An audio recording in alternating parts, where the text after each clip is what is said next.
Yes, 2 marks question. Very easy question. कोई भी ऐसा क्वेश्चन आ जाए, मेथड इज सेम मेथड है. We have to prove that this number is irrational. You should know 1 marks question is there. √2, √3, √5, √7, √11, √8 also. √8 can be written in this form. √8 को आप ऐसे लिख सकते हो. तो all such types of numbers are irrational. All are irrational. Whose square root is in decimal. Decimal में आएगा और डेसिमल में कंटिन्यूसली चलेगा. डेसिमल स्क्वायर रूट निकलेगा नहीं. जब डेसिमल में निकालोगे ना स्क्वायर रूट, तो your decimal will not repeat, understand, and will not terminate. Irrational number की क्या डेफिनेशन होती है कि इसमें डेसिमल जो है ना ही रिपीट होता है, डेसिमल के बाद नंबर ना ही रिपीट होता है और ना ही टर्मिनेट होता है. That is the definition of irrational number. जब आप √2 का इनका स्क्वायर रूट निकालोगे तो डेसिमल में आंसर आएगा, पर डेसिमल कंटिन्यूसली चलेगा, टर्मिनेट नहीं होगा और नंबर कोई रिपीट भी नहीं करेगा. Is that clear? तो आपने प्रूव करना है कि अगर √5 इरेशनल है तो 6 + √5 भी इरेशनल है. यू शुड नो, आपको पता होना चाहिए कि √5 इज इरेशनल नंबर.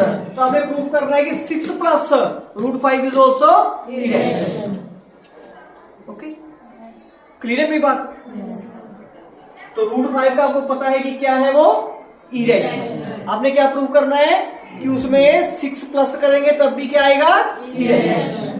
तो लेट अस सपोज सॉल्यूशन है, तो लेट मान लिया हमने क्या कि 6 + √5 इज रैशनल मान लिया. प्रूफ क्या करना है, हमने मान क्या लिया, देयरफॉर 6 + √5 अगर रैशनल है, क्या है, रैशनल है, तो इसको हम लिख सकते हैं क्या, a/b, क्योंकि all rational numbers are can be written in form of the fraction. समझ रहे हो? Yes, sir. 3 is a rational number, so 3 can be written in the form of 3/1. 4.3 is a rational, so 4.3 can be written 43/10. All rations can be written in the fraction form. Okay. तो अगर हमने इसको rational माना है तो इसको a/b की form में लिख सकते हैं. b क्या होता है, नॉट इक्वल टू 0. b 0 नहीं होना चाहिए, क्योंकि डिनोमिनेटर अगर 0 होगा तो क्या बन जाएगा, अनडिफाइंड. रैशनल नंबर थोड़े ना रहेगा, तो क्या बन जाएगा, अनडिफाइंड. और ऑलवेज फ्रैक्शन में क्या होता है कि न्यूमिनेटर और डिनोमिनेटर का कॉमन फैक्टर क्या होता है, 1. मीन्स दोनों क्या होते हैं, कोप्राइम. 6/8 को आप फ्रैक्शन नहीं कह सकते, क्योंकि 6/8 किससे Received 1,480 rupees on Google Pay for business. क्या आएगा 6/8 को, 3/4. 3/4 इज अ फ्रैक्शन. अंडरस्टैंड? समझ रहे हो मैं क्या बोल रहा हूँ? तो ए और बी में कुछ भी कॉमन फैक्टर नहीं होगा, क्या होगा, सिर्फ 1. It is the definition of rational number. समझ रहे हो? क्लियर है मेरी बात? तो ये चीज को आपने लर्न करना है. तो अब आगे वही रिपीटेड होगा सभी क्वेश्चनों में. अब रूट जो रूट है ना, उसकी वैल्यू निकालनी है. किसकी वैल्यू निकालनी है, रूट की. तो रूट रहेगा इधर, 6 को लिखेंगे उधर, इधर 6 प्लस है उधर जाके माइनस. ओके. अब देखो राइट हैंड साइड में क्या है, a/b क्या है, रैशनल. 6 क्या है, रैशनल. तो रैशनल नंबर्स को माइनस करोगे तो क्या आएगा, रैशनल. तो a/b में से 6 माइनस करोगे तो क्या आएगा, रैशनल. समझ रहे हो? तो right hand side is a rational number.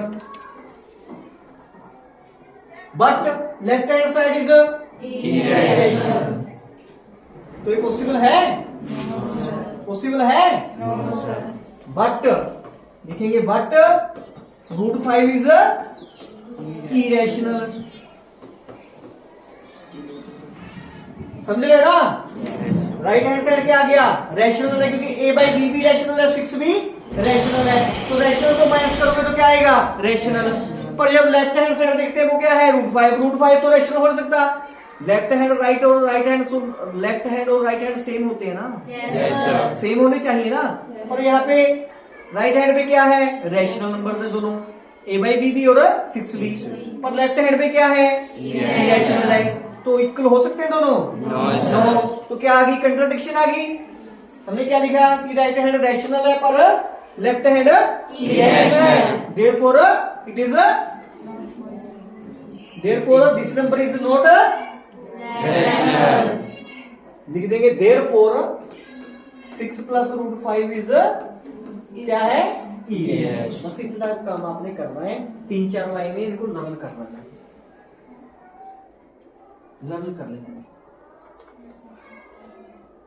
Okay, समझ रहे बात मेरी?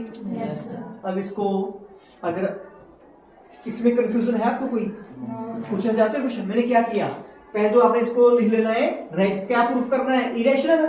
लिख क्या लोगे इसको? रैशनल। उसके बाद इसको a बाई बी के इक्वल लिख देना है, b नॉट इक्वल टू 0 लिखना है, और a b में दोनों में कॉमन फैक्टर क्या है? 1। 1 डिवाइड करता है किसको? a और b को, और कोई नंबर डिवाइड नहीं करता। उसके बाद यहाँ पे रूट की वैल्यू निकालनी है, 6 को उधर लेके उधर जाके माइनस। अब इसको लिखेंगे right hand side is rational but left hand side is irrational. ठीक है, therefore this number is irrational. 2-3 लाइनें, सटी सटाई लाइनें, सभी क्वेश्चन में ऐसी ही लाइनें आ जाएंगी, कॉपी पेस्ट कर देना है। क्लियर है? समझ रहे हो? तो इसको शॉर्टकट मेथड से भी कर सकते हो। अगर ये देखो, it is accurate way. Accurate way ये है, अगर ये नहीं दिमाग में आ रहा, नहीं लर्न हो रहा, तो टाइम पास के लिए एक और मेथड यूज कर सकते हो सकता है कि 2 में से 2 नंबर भी मिल जाए, हो सकता है कि 1.5 मिल जाए, ना करने से तो बेटर है। क्लियर है? तो कैसे करोगे देखो,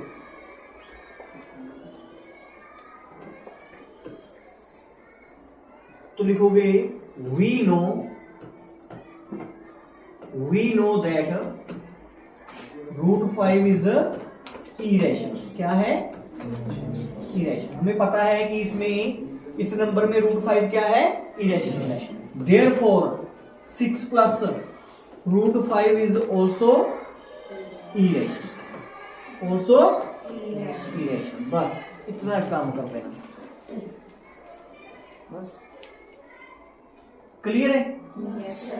कि जब √5 इरेशनल है, तो √5 में जब 6 प्लस करोगे तो क्या आएगा? इरेशनल। समझ रहे हो? बस बात करो। ओके, ये 2 लाइनें कर लो, ये कर लोगे तो मच बेटर है। तो इसमें एग्जामिनर को कुछ सोचना पड़ेगा, इसमें एग्जामिनर थोड़ा सा मूड ऑफ होगा, गलत कर दे सकता है इसको। क्रॉस तो कर नहीं पाएगा कि गलत है, पर ये सोचेगा कि ऐसे तो काम ही निपटा दिया एक ही लाइन में। ठीक है, यहाँ पे थोड़ा सा उसको मजा आएगा कि चलो, है ना, क्वेश्चन अटेम्प्ट किया है कुछ। ठीक है, यहाँ पे मार्क्स दे के जाएगा, तो छोड़ के नहीं जाएगा। मार्क्स ना दे बिना नहीं बुझा पाएगा, देना पड़ेगा मार्क्स।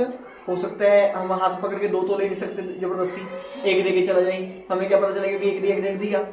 ठीक है ना, उसके माइंड पे डिपेंड करता है ना। समझ रहे हो?